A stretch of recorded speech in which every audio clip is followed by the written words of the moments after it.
जागतिक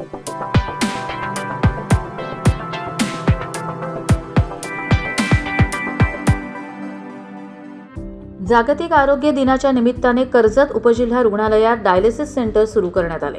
आमदार महेंद्र थोरवे यांच्या हस्ते या डायलिसिस युनिटचे उद्घाटन करण्यात आले। आपल्या वाढदिवशी ही सेवा सुरू होणे हा दूरदर्शकाला योग असल्याची भावना आमदार थोरवे यांनी व्यक्त केली। या कार्यक्रमाला जिल्हा रुग्णालयाचे निवासी वैद्यकीय अधिकारी डॉक्टर किरण शिंदे, कर्जत रुग्णालयाचे अधीक्षक डॉक्टर विजय मस्कर, तालुका आरोग्य अधिकारी डॉक्टर नितीन गुरव तसेच स्थानिक लोकप्रतिनिधी आणि कार्यकर्ते उपस्थित होते।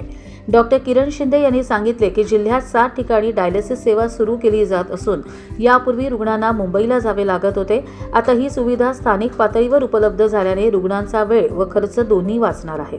अधीक्षक डॉक्टर विजय मस्कर यांनी सांगितले की सध्या 2 डायलिसिस युनिट सुरू झाले असून पुढील काळात आणखी 4 युनिट उपलब्ध होणार आहेत।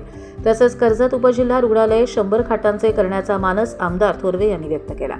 या सुविधेमुळे कर्जत तालुक्यातील रुग्णांना मोठा दिलासा मिळणार असून आरोग्य सेवेत महत्त्वाची भर पडणार आहे।